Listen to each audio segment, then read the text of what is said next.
Muy buenas noches, bienvenidos a este trifásico programa La Dichosa Palabra. Qué bueno que nos están viendo, a los que no nos están viendo no les digo nada porque de todos modos ni se van a enterar. Invito a mis colegas a que se presenten. Los antiguos romanos eran realmente muy curiosos. Cuando uno se entera de cosas que sucedían en ese antiguo mundo, nos damos cuenta que a veces el hombre ha cambiado poco. Las pelucas son tan antiguas, dicen algunos, como la humanidad. Al menos sabemos que los asirios, los mesopotámicos todos, usaban pelucas y los egipcios también, les encantaban las pelucas. Las pelucas llegaron a ser tan importantes en el Imperio Romano que los germanos, que ofrendaban su pelo por razones a veces religiosas a los dioses, vendían su pelo y a las mujeres les encantaba el pelo rubio de los germanos. Pero después, en el Imperio Bizantino, fue mucho más valioso el pelo negro de las Indias. El gran Justiniano, en su Digesto, esta resumen de frases o de citas legislativas del famoso código, nos dice que los impuestos más grandes en el Imperio Bizantino eran a la gente que tenía leopardos, que tenía elefantes, leones en su casa, eunucos y pelucas traídas de la India. Yo soy Germán Ortega Chávez, ¿cómo les va? Muchas gracias y mi pelo es original, ¿eh? Y en tu casa también hay unas cuantas cosas, no vamos a decir que no. Mi palabra de hoy no va muy acorde con el clima húmedo que provocaron las últimas lluvias, pero por si nos está viendo desde alguna zona árida o desértica, seguramente allí conozcan bien esta palabra de hoy, estepicursor, que son estos arbustos de ramas secas, normalmente espinosas en algunos casos, que se desprenden de las plantas cuando están todavía frescas y ruedan gracias a tormentas de arena, al viento, y que son muy, muy peculiares también en las películas de western. Así que esa es una palabra que, para que hoy quise empezar el programa, aunque tiene otros sinónimos. Suelen llamarla también chamizo, cachanilla, maromera, rodadora, bolita del desierto, rodamundo, zorrasca, calamino. En fin, si usted conoce alguna manera más de llamar a esta bola del desierto, serán bienvenidas. Nosotros, más que árida, esperemos que esta dichosa palabra sea muy fértil y las que rueden sean las palabras. Buenas noches, yo soy Laura García. ¿Estepicursor? Estepicursor. Estepicursor. Escríbela 100 veces. Con una palabra nueva que se aprenda uno a la semana, ya tiene. Sí. 52 palabras a fin de año. La semana pasada, cuando hablaba de educación, Pablo Bullosa, que hoy no está con nosotros, no porque se nos haya adelantado, sino porque tenía otro compromiso, habló de Pico de la Mirándola, de la oración sobre la dignidad del hombre. Esa cita a la que se refería Pablo es el epígrafe de Opus Nigrum de Marguerite Yourcenar y dice: no te he dado ni rostro ni lugar alguno que sea propiamente tuyo, ni tampoco ningún don que te sea particular, con el fin de que tu rostro, tu lugar y tus dones seas tú quien los conquiste y de ese modo los poseas por ti mismo. La naturaleza encierra otras especies dentro de unas leyes por mí establecidas, pero a ti te coloqué en medio del mundo para que pudieras contemplar mejor lo que el mundo contiene. No te he hecho ni celeste, ni terrestre, ni mortal, ni inmortal, a fin de que tú mismo, libremente, a la manera de un buen pintor, remates tu propia forma. Magnífica idea. Padrísimo. Esa es la traducción precisamente de ahí. Lo bueno es que como este programa lo van a repetir, luego pueden ahí grabarlo y pararlo y detenerlo para poder... Sí, la oración retener. por la dignidad del hombre de Pico de la Mirándola, no confundir con Me Pico Mirándola, está publicada por la UNAM en una edición chiquita, muy, muy bonita, y aparece como epígrafe en Opus Nigrum. Me gustó más la traducción del epígrafe de Marguerite Yourcenar, entonces esa es la que puse. Que es de Emma Calatayud, creo que es esa traducción, ¿no?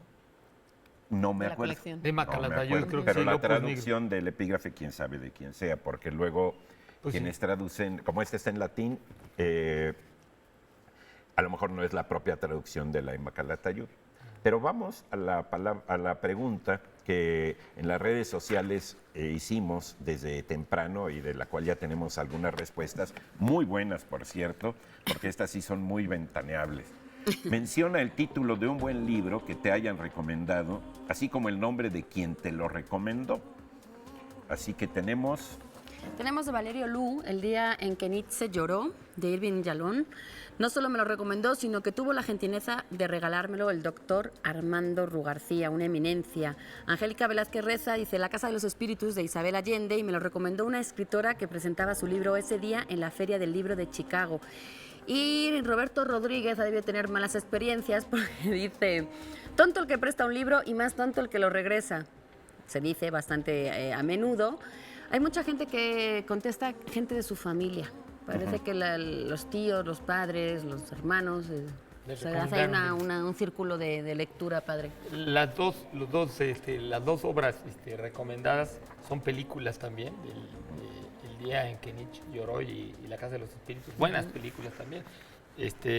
Zoroastro nos dice, Más allá del bien y el mal, de Federico Nietzsche, me lo recomendó mi hermano, y se puso Zoroastro de seudónimo. Jacobo Netey nos dice Cumbres borrascosas, me lo recomendó mi madre. Y Rosalinda López dice Volver a Santa Rosa, que es un libro de relatos de Víctor Hugo Rascón Banda. Me lo recomendó mi hermana, también a mi madre se lo recomendó, nos gustó a ambas. Mi madre lo leyó a los 87 años, murió a los 89. Sí, hay mucho. Y hay alguien que dice que La mujer justa de Sándor Márai, Mireia Ruiz, me lo recomendó la contraportada, lo cual es muy bueno. Esa recomendación de las... Recomienda muchos libros ella. La contraportada es una muy buena promotora de lectura. Muy buena recomendada, aunque a veces se equivoca. A veces es mala. Sí. Bueno, vamos a comenzar con algunas de las interrogantes que nos mandan. Ignacio Pacheco pide que hablemos sobre Leonardo Padura. Pues Leonardo Padura es buen comienzo. Vamos a ver. Es un escritor vivo, cubano, vivo, tiene 50 y tantos años y además lo vemos bastante frecuentemente en ferias del libro. Yo de hecho he escuchado más hablar y he leído más las entrevistas de Padura que he leído sus libros, tengo que confesar, porque él ha estado mucho en el High Festival, por ejemplo, en Cartagena, ha estado en la FIL, en Guadalajara. Yo me lo encontré en la FIL. Es un hombre canoso con una barba, es bastante peculiar físicamente y se le detecta y se le identifica bien. Y se ha hecho famoso, o lo reconocemos hoy en día por dos cosas. Uno, por su crítica a Cuba. Creo que es un buen relator de su visión de Cuba, de cómo él vive. Aunque sigue viviendo en Cuba. Ahora mismo vive en el barrio de Mantilla. Ha pasado mucho tiempo en España. De hecho, él tiene la nacionalidad también española. Porque ha tenido esos encuentros y desencuentros, muchas veces con sus ideas políticas y su crítica, sobre todo de la marcha postrevolucionaria, sobre todo. Él dice que hubo un desencanto y que toda la magia y todas las ideales que había de la revolución se fueron perdiendo y ahora más es una manera de sobrevivir que de una ideología que puede perdurar. Se le conoce también... Pero el hecho de que siga viviendo en Cuba, ¿no crees que también habla de que es un cierto personaje...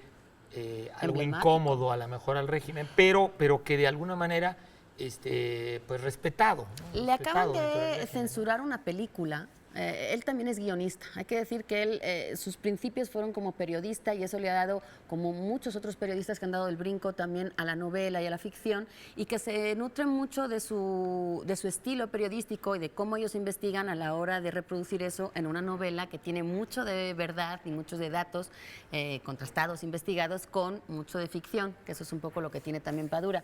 Y también ha hecho mucho guión, ha hecho guión para cine y uno de sus novelas que era un homenaje, yo digo, un estudio, una alabanza sobre Heredia. Lo pasó al cine con este regreso a Ítaca, que acaba de ser censurada en el Festival de La Habana. Dicen que se va a posponer, que fue un problema, que hubo un malentendido. Como sea, no se proyectó la película. Era una crítica, por supuesto, también, o una descripción incómoda, como tú dices, de lo que está pasando. Pero digamos que ahí está. O sea, se va a proyectar ahora, por ejemplo, la Semana del Cine Francés. Como sea, está muy considerado dentro yo creo que está de la actualidad Incluso cubana. la película está 7 días en La Habana, Que esa es otra de las que hizo. Él también hizo el guión de alguno de los 7 cuentos. Que tiene son 7 historias que habla de La Habana, que están dirigidas por 7 directores diferentes. Uno de ellos es Benicio del Todo, o sea, no es nada despreciable. Pero sobre todo por lo que es conocido, Padura, es por esta serie un poco detectivesca de Mario Conde, que es un personaje que muchos achacan a que es un alter ego de él, porque dicen que puede ser lo que él opina sobre Cuba en la boca de un personaje ficticio, entonces nadie le puede acusar de lo que dice un personaje que no existe, ¿no? Él dice que no, que más bien es la voz de una generación, lo que dice este personaje, Mario Conde, que es pues un detective que, bueno, está desencantado, desilusionado, muy cercano al alcohol, y que pasa con muchos desatinos muchas veces, y que ha formado una tetralogía con 4 libros que corresponden a las 4 estaciones del año, es decir, una es invierno, primavera, verano, otoño, conocemos bien, y de alguna manera este personaje es el que luego se está llevando ahora también al cine, es decir, tiene una vinculación con el cine y la literatura y el periodismo en la que él triangula muy bien. Yo lo que diría de Padura es que es importantísimo, realmente es el creador, digamos, de la cuestión policíaca en la novela cubana, porque la novela cubana tuvo muchas fases después de la Revolución Cubana. Hay un libro que se llama La novela de la Revolución Cubana de Armando Pereira, que abarca de 1960 a 1990, lo publicó la UNAM, es muy buen libro, pero no llega todavía a Padura, porque la novela policíaca en Cuba, ya después de la revolución, básicamente hablaba de los contrarrevolucionarios, digamos, de la contra. Como si no hubiera criminales normalitos, tipo Criminal Minds y así, ¿no? Está padre. Entonces lo que hace Padura es realmente crear una cuestión clásica, con criminales, asesinos, metiendo temas de distinta índole, siempre combinados, como tú lo marcas muy bien, y por eso lo del alter ego, con el mundo intelectual también, ¿no? Que es el que él conoce, ¿no? Tanto así que, por ejemplo, otra de sus grandes novelas es El hombre que amaba a los perros, que habla de la historia muy famosa, ¿no? Esa ya no es de policíaca, pero que habla de la historia de Ramón Mercader, el asesino de Trotsky, que además lo incluye de una manera muy tangencial, porque dice que él estaba en una playa donde se encontró un señor y entonces él paseaba perros y entonces le contó la historia y resultó la historia de Ramón Mercader, que pasó sus últimos años en La Habana. Entonces, de alguna manera, sí le gusta siempre estos enredos que llevan a una intriga que desemboca en una novela. ¿Y tú dirías que tiene seguidores? No, ese ¿cómo no? sentido Sí. de la novela policial cubana nueva. Sí, sí hay. Sí. Sí. Bueno, si quieres, ahora voy a dar 2 datos después de la tantito con dichosa. lo yo quisiera ver un poquito del que amaba a los perros, ¿no? Porque creo que es una gran novela. La dichosa definición de esta noche, de la cual buscamos la dichosa palabra, es pequeña brasa que queda entre las cenizas, lo que queda de un sentimiento, ya en sentido figurado. Ahí tenemos, Germán. De Pedro Castera, Las minas y los mineros, de Clásicos para Hoy, de Conaculta, para ustedes. Después de Fonchito y la Luna, el premio Nobel peruano escribe y sigue escribiendo literatura infantil. En esta ocasión, El barco de los niños, de Mario Vargas Llosa.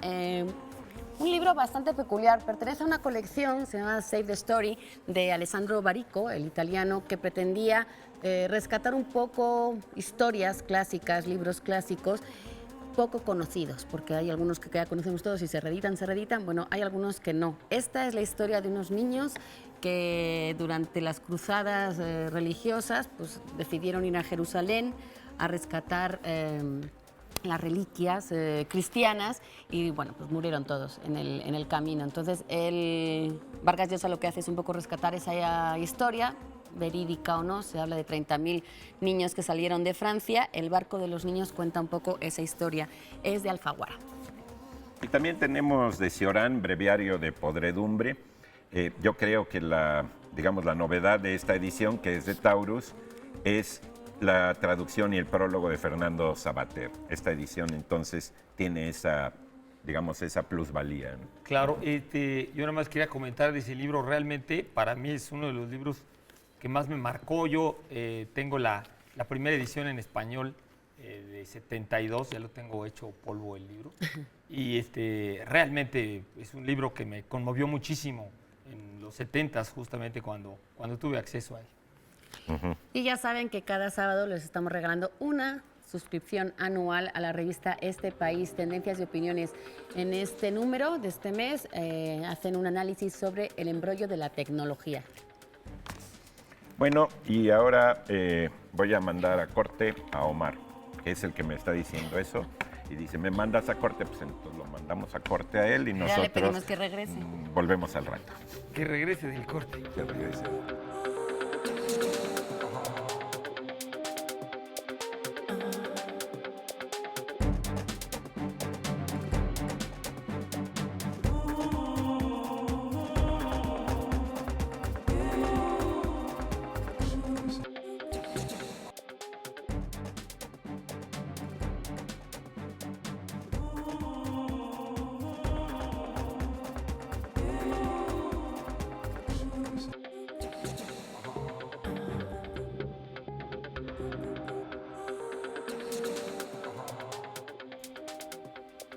Seguimos aquí en La Dichosa Palabra.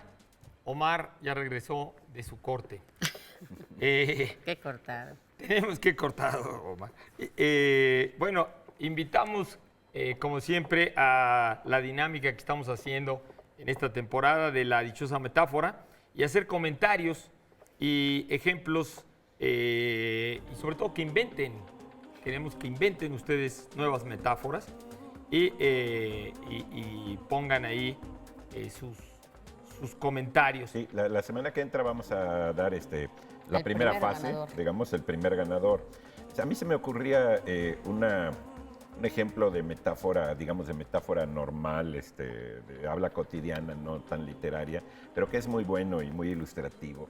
Cuando un dolor es muy grande, se dice que está uno pariendo chayotes. Esa es Una una muy imagen. buena metáfora, ¿sí? Es decir, para explicar ese dolor tan grande, parir chayotes. Y vean cómo todos pensamos no en un chayote de esos blanquitos, chiquitos, así que pues cualquiera los pare, ¿no?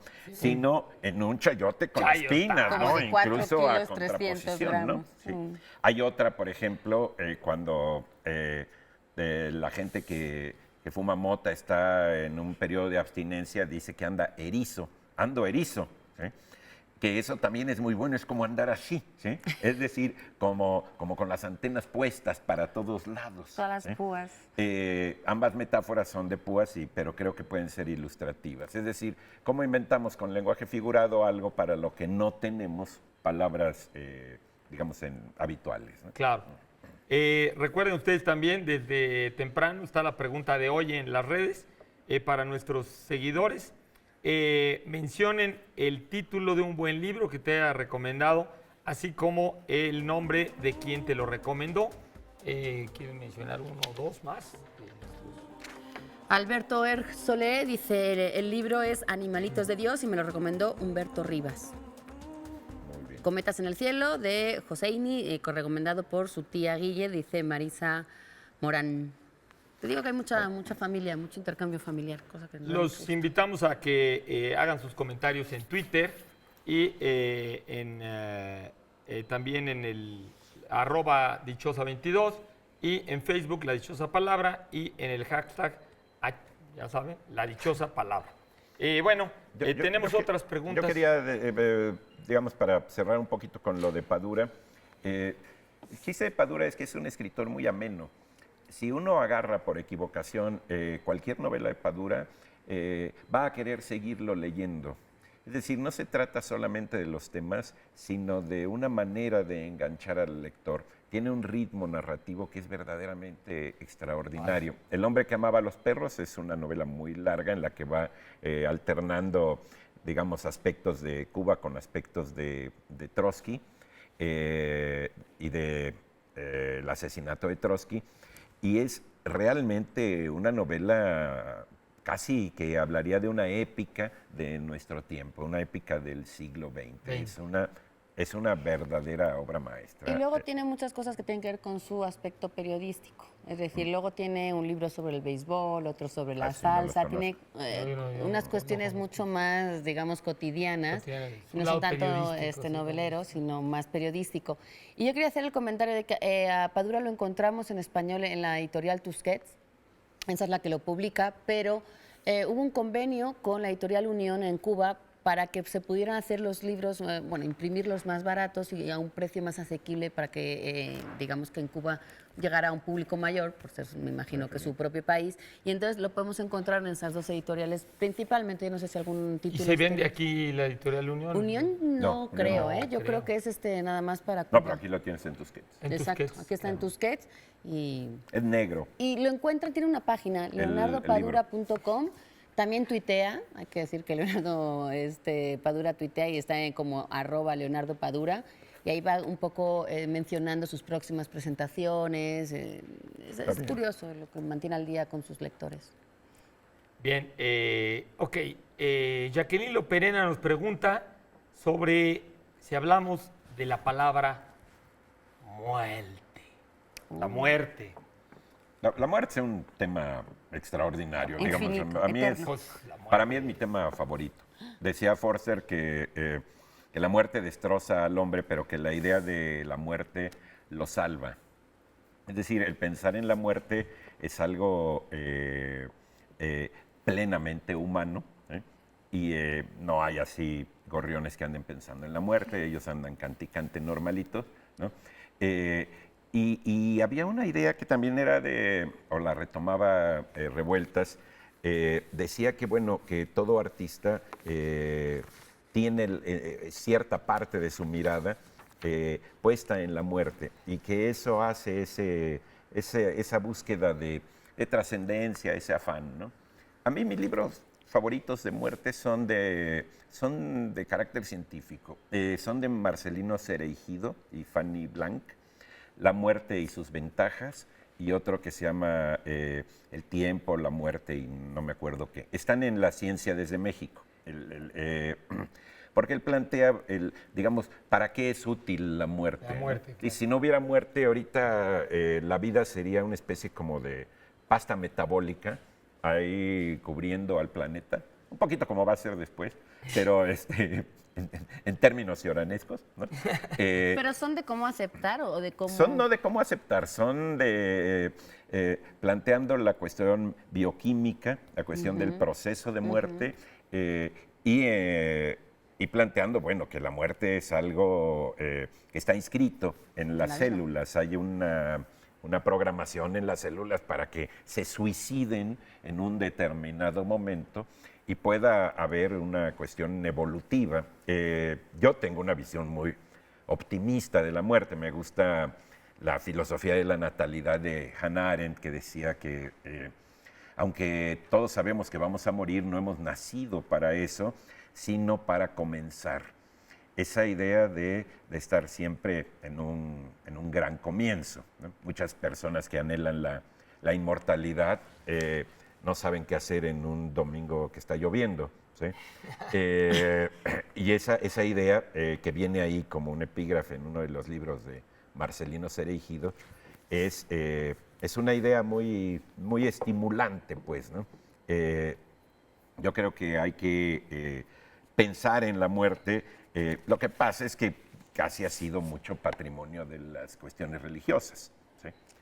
Y bueno, alguien religioso en sentido estricto, si realmente creyera en lo que cree, estaría mejor que se muriera, porque pues ahí va a estar mejor, está en un paraíso, está en un nirvana, está en una situación depende padrísima. de las religiones, ¿no? Sí, depende de las religiones. En religión, algunas religiones, sí. O depende de qué tan apegado esté esa religión. Incluso en las religiones monoteístas, como en todas hay infierno y castigo, pues a lo mejor si sientes que no te has portado muy bien, pues a lo mejor más miedo le tienes a la muerte, ¿no? Sí, es probable que así les pase. Yo creo que habría que pensar en eso, y yo recomiendo mucho el libro de Marcelino Cereijido. Bueno, a mí me parece, a mí la muerte, bueno, creo que aquí como estábamos hablando de metáforas, creo que es uno de los temas o el tema, como diría Camus o muchos de los grandes filósofos, uno de los temas pues, centrales de la filosofía, de la religión, de la metafísica, del simbolismo.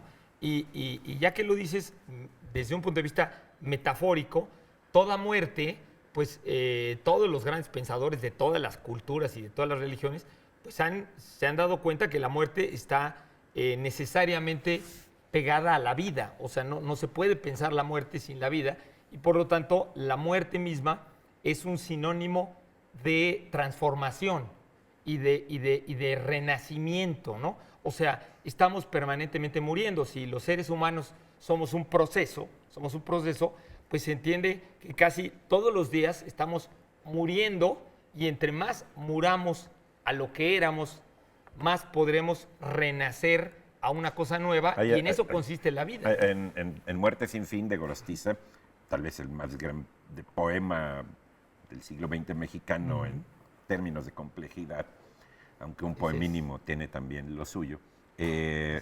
Decía, vida y muerte acampadas en la célula como en un tardo tiempo de crepúsculo. Exacto. Es decir, esa unión, ese engarce del cual hablas, ¿no? La gente luego le tiene miedo a hablar. Yo hablaría un poco también de la etimología, o más bien del campo semántico de la palabra muerte, porque, como bien decías, es un tema muy recurrente, pero también incluso en el lenguaje se nota que hay mucho eufemismo para referirnos a la muerte según la broma, la burla o el miedo que tengamos. Entonces hay un montón de frases que tienen que ver, y expresiones y de locuciones, con morir, pero algunas hasta simpáticas, ¿no? Y luego también todo el campo semántico que tiene que ver con mortal, inmortal, mortificar, por ejemplo, ¿no? Que es hacer la muerte, es decir, hacer la vida imposible, es mortificar a alguien, es como provocarle la muerte, pues es amargarle la vida, ¿no? Mientras llega la muerte. Mortandad, inmortalidad, ¿no? Que es este índice, este porcentaje de muertes que hay en función de una peste, una epidemia, una guerra, un accidente que afecta a una comunidad en gran parte. Y luego la cantidad de sinónimos que hay según las variantes en que esa muerte se produzca, porque no es lo mismo morir por un accidente que ve asesinado, está el deceso, el pero ahí es un poco los muchos sentidos, te digo, de cuando uno menciona la palabra muerte. O sea, la muerte puede ser, como estábamos diciendo, un proceso de transformación continuo que tiene que ver con morir y renacer, que puede estar extendido a la idea religiosa de morir y luego volver a renacer en otra vida. O pero también la las muerte, causas. claro, y la porque muerte la masacre, también, como el momento de la muerte. Sí, claro, el momento de la muerte o después de la muerte, también es la muerte. La ¿no? dulce muerte la vida, nunca se da. la vida después de la muerte es la muerte también, ¿no? Sí. Si quieren, vamos a la dichosa palabra y antes de que colguemos los tenis. Antes que nos cuelguen los tenis. Recuerden, la dichosa palabra del día de hoy, pequeña brasa que queda entre las cenizas, lo que queda de un sentimiento. Y para los que sepan esto... La editorial Anagrama nos tenía prometiendo este libro desde hace tiempo y llegó con mucha expectación. Si se acuerdan de los atentados que sufrió la revista Charlie Hebdo a principios de este año, bueno, pues ese día salía en la portada el autor de este libro, Michel Houellebecq. ¿Por qué? Porque estuvo muy criticado, amenazado de ser antiislamista. Él pues ha escrito muchas cosas sobre el islamismo, pero en esta su misión se atreve y va mucho más allá. En una novela de ficción, él acentúa esta parte, dice que en el 2022 en Francia gana las elecciones un partido musulmán y se convierte todo el país al islamismo. Critica al yihadismo, pero pues digamos que dentro de su propuesta de que un país lo gobierne, un país occidental europeo, por supuesto, lo gobierne el Islam, bueno, pues hay una serie de cambios que muchos no han visto con buenos ojos. Su misión, no poca polémica, muy recomendable para saber pues, qué opinión tiene cada uno. Michel Houellebecq, editorial Anagrama. Me lo acaban de prestar justamente y se me hizo interesante que yo hago broma de que se asustan los franceses de que un día la Torre Eiffel sea un minarete, ¿no? Que es un poco ahí. Sí, exacto, y de cómo van a ir vestidos la gente, de que la minifalda va a ser proscrita, es decir, cambios sustanciales no solamente políticos, sino sociales y culturales. Tenemos también Margarita, Intensidad y Dolor de una Vida, que es una biografía novelada que hizo Sofía G. Busali en editorial Lumen. Y de editorial Sexto Piso para ustedes, Máquinas de Vanguardia, de Rubén Gallo, es una traducción de Valeria Luiselli. Y Omar se quiere ir otro corte, o sea Híjole, que con pues, Omar, vamos a ¿cómo hacerle está hoy? caso. Regresamos.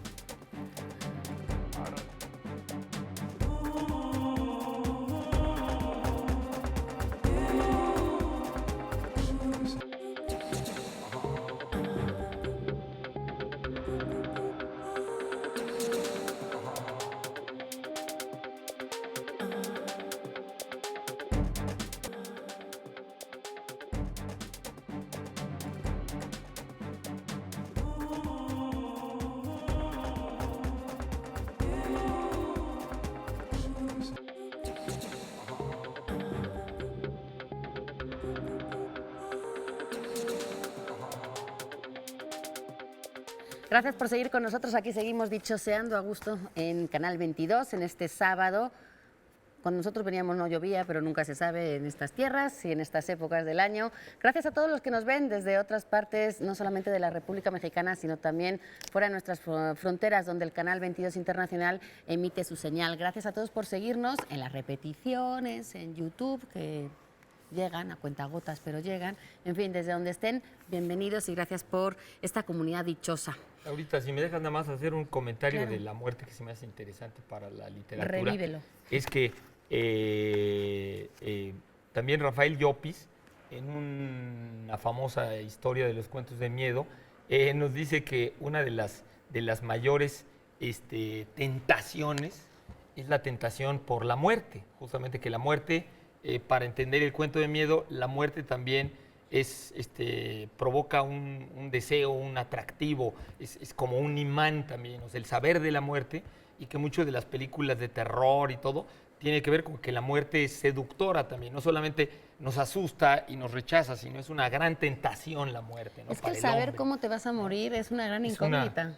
y es Que una te tentación, te provoca- provoca miedo, pero a la vez te provoca atracción, ¿no? Por eso la frase de Forster. La Exacto. muerte destruye al hombre, pero la idea de la muerte lo salva. Exacto. Es decir, esto Claro. que estamos pensando es precisamente lo que nos humaniza, ¿no? Yo quería añadir la palabra óbito, que comentábamos en el sí, corte. Es una manera de decir muerte, no sé si antigua, culta o Y poética. de ahí viene pero- obituario, claro. Claro. Porque, bueno, óbito lo que pasa es que tiene que ver con ir up, es como de frente, y ire, es ir hacia el frente, es decir, es un poco como toparse contra la pared. Te digo que etimológicamente hay muchas palabras que tienen que ver con caer, con equivocarse, para referirse a la muerte. En este caso es darse contra la pared, darse contra un obstáculo, y eso es lo que sería morir en ese caso, lo cual no deja de ser irónico.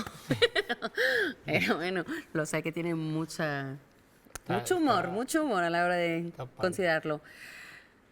No sé cómo voy a leer tu nombre, pero aquí pone J. Treso de T. Nos pregunta sobre la mitología griega. Supongo, no sé si es de dónde viene o la historia, por qué se le llama así o qué compone la mitología griega, pero seguramente Germán Bueno, nos va a pues de decir la algo. mitología griega, bueno, pues podríamos decir miles y miles de cosas de la mitología griega. Yo un poco así pensando en la pregunta, Mitología, bueno, ¿no? primero diría que en general la mitología griega pues es la mitología que nos es más familiar. Sí, es de la que más hemos hablado De la aquí. que hemos Aquí hablado por y lo todo menos por, también. pues por la idea en el Renacimiento del clasicismo, ¿no? De tener como referente el mundo grecolatino, fue la mitología que incluso en el Renacimiento los papas permitieron explorar y aunque esta mitología fue justamente la mayor enemiga en el crecimiento del cristianismo, pues a fines de la Edad Media los papas vieron que esta religión estaba un poco muerta, ¿no? Ya no estaba viva, no tenía sus sacerdotes, no tenía sus estructuras, sus matrices religiosas, entonces permitieron, porque era la más cercana, y bueno, pues en el mundo clásico, pues estaba viva, era otra cosa, ahorita quiero platicar de ello, pero en el mundo renacentista pues se revive, y casi diríamos que para el arte,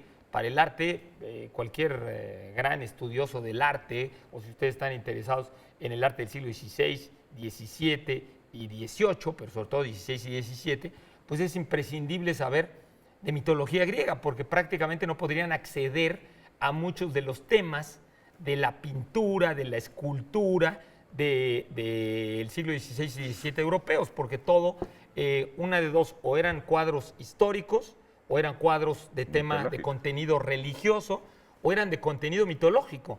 Prácticamente hasta el siglo XIX, las academias afirmaban que si uno no hacía un tema mitológico, religioso o histórico, casi no era arte, ¿no? Aquello no era arte. Entonces, la mitología era muy familiar para todos nuestros ancestros de origen europeo. Ahora, pensando en la palabra mitología realmente contiene dos términos en parte contradictorios, porque el sentido de la palabra mito pues se refería en la antigüedad griega, ¿no? y romana, se refería a una historia sagrada de un gran valor, de un valor casi infinito, simbólica fundamentalmente, y que contenía una verdad trascendente, una verdad que era muy difícil de decir. Eso era un mito. Ahora, nosotros llamamos mitología a dos cosas que pueden ser distintas. Complementarias también. O complementarias, pero distintas. Una sería a la recopilación de los mitos griegos, sería la mitología griega. Entonces ustedes pueden comprar un libro de mitología griega y a lo mejor el libro nada más describe estos relatos, nada más habla, es una colección de relatos. Pero realmente la palabra mitología aparece en la época de los presocráticos y se refería no a una recopilación de las historias de los dioses, sino se refería a introducir el logos no como compilación, porque la palabra logos se puede entender como mitología, compilación de mitos, o se puede entender o narración de mitos, como un estudio de los mitos, como una reflexión crítica, como una meditación acerca de la naturaleza de esas historias sagradas.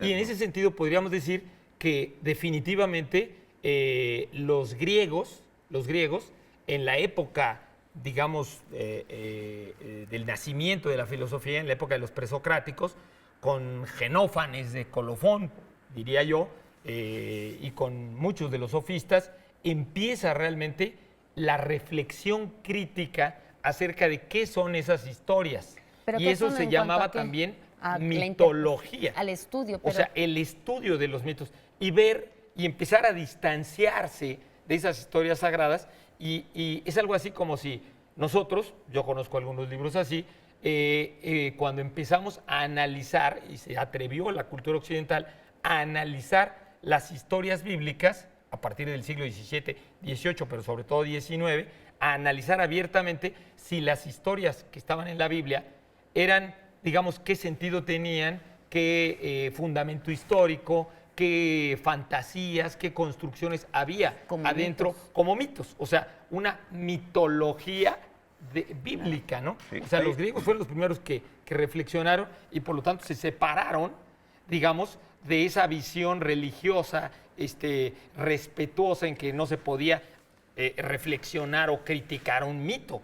Y en cambio en la época romana, pues Luciano, desde antes Pródico, el mismísimo Platón, pues empiezan a utilizar la palabra mitología en otro sentido. Yo recomendaría dos librines. Uno, los mitos griegos de Robert Graves, ¿sí?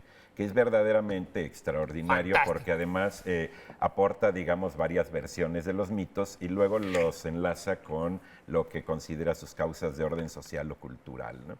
Y otro que es Jean-Pierre Bernard, que plantea en un librín que se llama Mito y religión en la Grecia antigua, varias cosas muy interesantes. Primero, la precaución de no cristianizar a los mitos griegos, ¿no? Totalmente. Y luego, algo que a mí se me hace, para llevar agua a mi molino en la literatura, extraordinario, y es el papel que cumplió la literatura como enlace entre las cuestiones míticas, digamos, a nivel oral, a nivel popular, y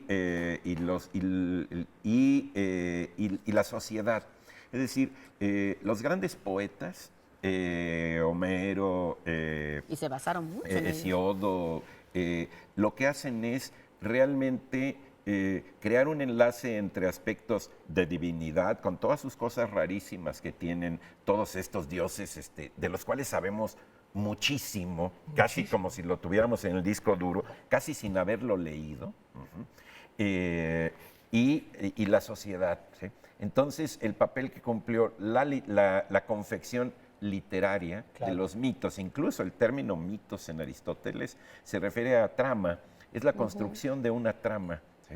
El papel actual de la literatura es un papel, no sé, más accesorio, más de otro tipo. En cambio, ahí era como una especie de columna vertebral para enlazar a la sociedad con los ámbitos divinos. Y eso, bueno, a mí me emociona mucho. Ese librín de Bernard con B chica, ¿sí? Está en Editorial Ariel. Ahora, como dice, hablando. si quieres, vamos a la dichosa Y luego volvemos. comento algo Aquí no también. somos capaces de terminar ninguna a tiempo, pero bueno, No. Omar nos corta. Estamos buscando esta noche una definición, les damos una definición para que nos digan la palabra a la que nos estamos refiriendo. Pequeña brasa que quema entre las cenizas, lo que queda de un sentimiento.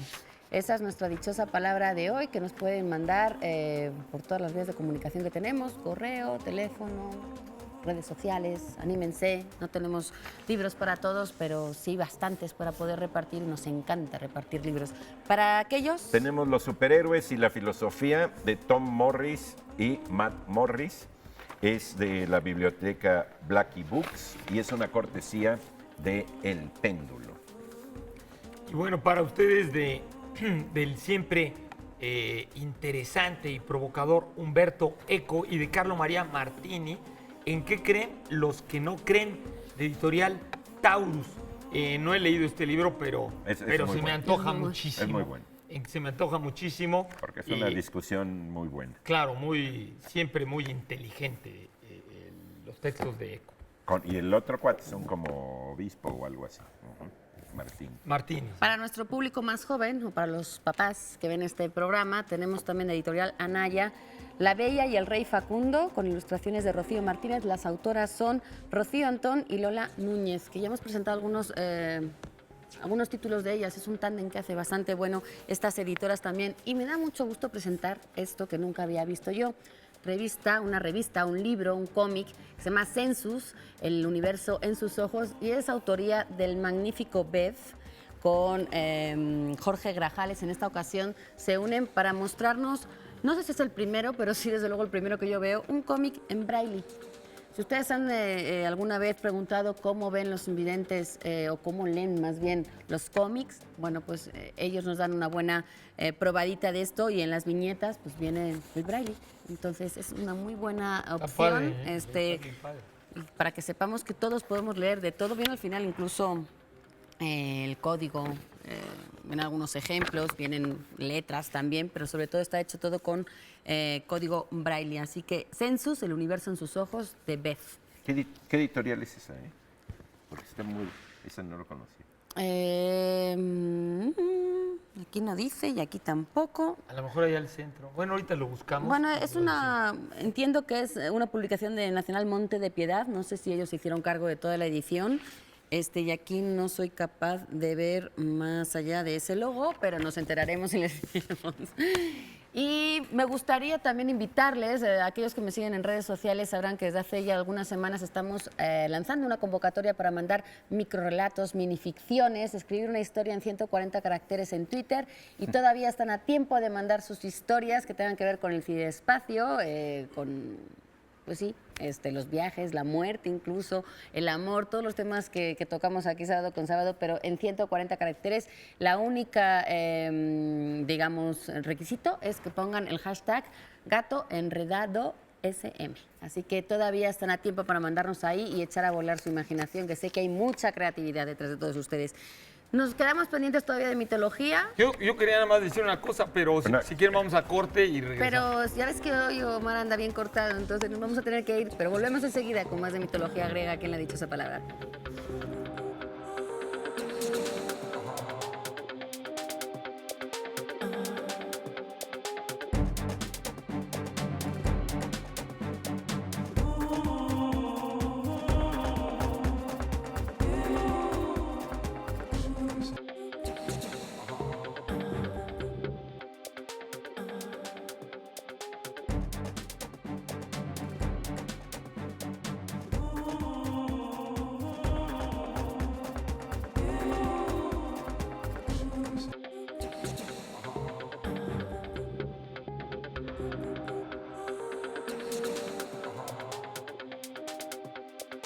Regresamos aquí a la dichosa palabra, donde andamos muy mitólogos, no mitómanos, sino mitólogos.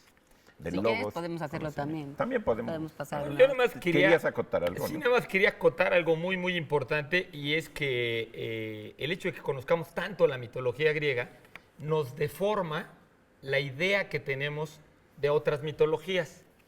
O sea, esto es, creemos que todas las otras mitologías son como la mitología griega. Y no, Y no. la mitología griega, justamente como empezó a haber un estudio racional y crítico de ese pensamiento religioso, entonces la mitología griega empezó a deslizarse y a convertirse en algo más metafórico y más alegórico. Y entonces los mismos griegos empezaron a perder el sentido original de las historias míticas que tenían. Y debido a la llamada época oscura, muchos de los verdaderos mitos griegos, los griegos mismos ya no los entendían. O sea, la clase religiosa, los sacerdotes griegos, ya no entendían a veces cuál era el sentido simbólico de Mira. esas antiguas historias. Aquí hay una historia que piden, porque fíjate, para interrumpirte con una ejemplificar, pregunta, ¿no? Dafne Abreu Villagrán dice, ¿quién fue Dafne? Dafne, la respuesta. Hablando de mitología. A ver. Dafne. Dafne. A ver, Pues esa te toca a ti justa. porque Dafne Porque tiene que tiene ver que con ver con Laura. Exacto. ¿Tiene que ver con Laura? Laura es el mismo nombre. Tiene Dafne. el mismo origen, Es el mismo origen, o sea que pues te significado. toca a ti, a ver. Significa laurel. Laurel. Laurel, igual que Laura, laureado, viene de ahí. Pues Dafne, o yo no sé, bueno, esta Dafne... ¿Quién fue? ¿Quién fue? Dafne Abril, no sé quién eres, pero tu nombre sí se lo debemos a uno de estos relatos, de estos episodios de la mitología griega que tiene que ver con una travesura, en realidad, del dios del amor, Eros, porque se cuenta caray. que Dafne, que es una ninfa, en realidad Dafne lo que es una diosa menor, las ninfas son unas diosas menores femeninas, son mujeres que normalmente estaban representadas desnudas, juguetonas, relacionadas siempre con algo de la naturaleza. En el caso de Dafne era Una dríade. una dríade, que son las que viven en los árboles. Hay Son bastantes ninfas tipos, de en los- los de robles, los- depende de qué también, de qué tipo Árbol. de árbol, pues también tenían diferentes nombres. Pero digamos que no son inmortales, se decía que podían ser hijas de Zeus. Y bueno, pues hacían una serie de representaciones que tenían que ver con la naturaleza.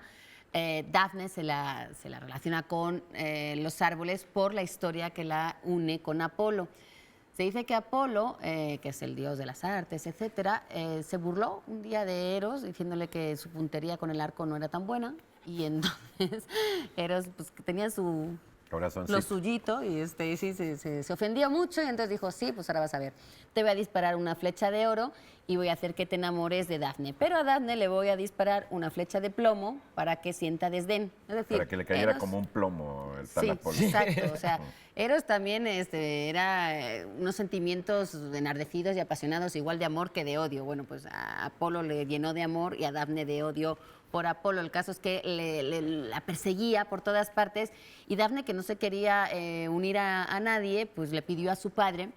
En realidad, Dafne se dice que era hija de la diosa de la tierra, Gea, y de Peneo, que es un río, hasta lo que sé, todavía existe. Existe el río Peneo, En claro que sí, Grecia. por supuesto. Y Al noreste de, noreste, de Larisa. De Larisa, una Sí, ciudad nadie griega. se baña 2 veces en el mismo peneo. Pues tengan cuidado con lo que le piden el río Peneo, porque Dafne le pidió que por favor lo soltara de Apolo, y lo que hizo fue convertirla en árbol. Entonces, de hecho, si ubican este cuadro famosísimo de Klein, El beso, se dice que está basado en eso, porque es el momento en el que le da un beso él a ella, en este caso serían Apolo a Dafne, y ella empieza a mimetizarse con la naturaleza y a Oye, convertirse y la en ese caso. escultura de en- Bernini en la y Villa Borghese. Ovidio en las Metamorfosis, es decir, La está muy escultura de Bernini, representado que es- este, que de- este episodio, y lo que dicen es que, bueno, que Apolo lo empieza a venerar, se convierte en el árbol sagrado para Apolo, y de sus ramas se sacan los laureles, las coronas de laureles, que luego serían las que denotarían a los héroes, a los poetas, a los guerreros, a los atletas. Si se fijan, los laureados, los que consiguen la victoria, son los que reciben esa corona de laureles y viene de aquí. Entonces, laurel, Dafne y luego un montón de Que es palabras. intoxicante el laurel, lo mordían las pitonizas. Las ahuyentaba ménades. los rayos. Las Las ménades la ménades. Y mordían. luego destrozaban niños. Por eso Dafne era la sangrienta, según Robert Graves. Sí, la Ganadores: Ilse Quintero, Eduardo Morga, Carla Pérez, Diego Valdés, Elisa Sánchez. Y nuestra dichosa palabra. ¿Cuál es la dichosa palabra? Pequeña brasa que queda entre las cenizas, lo que queda de un sentimiento. Rescoldo. Qué bonita palabra. Rescoldo, sí, está padre, está padre. Está bien, ¿no? Rescoldo. Si uno le sopla el rescoldo, puede ser que la cuestión Porque donde reviva. hubo fuego, Fuego, cenizas quedan rescoldo. en el rescoldo. Bueno, quiero despedir a Germán, quiero despedir a Laura, pero no soy nadie para hacerlo. Eduardo. Así que también me Te vamos a despido yo. despedir. Eduardo. Incluso a Pablo, donde quiera Sí, que estés, vuelves. donde quiera que esté y si nos La- está oyendo. Laura, Dafne, que es la misma palabra. Mira, Bueno, ya tocaya. nos vamos. Nos vemos la semana que entra, por Muy bien. favor. Nos hacen. Bueno, que nos están viendo. A los que no nos están viendo, no les digo nada porque de todos modos ni se van a enterar. Yo soy Germán Ortega Chávez. ¿Cómo les va? Muchas gracias. Y mi pelo es original, ¿eh? Suelen llamarla también chamizo, cachanilla, maromera, rodadora, bolita del desierto, rodamundo, zorrasca, calamino. En fin, si usted conoce alguna manera más de llamar a esta bola del desierto, serán bienvenidas. Si quieren, vamos a la dichosa palabra y Sí, antes de que seguimos. colguemos los tenis. Antes que... Ok. Voy a mandar a corte a Omar, que es el que me está diciendo eso. Y dice, ¿me mandas a corte? Pues entonces lo mandamos a corte a él y Ya le nosotros pedimos que regrese. volvemos al rato. Que regrese del corte. Ya regreso.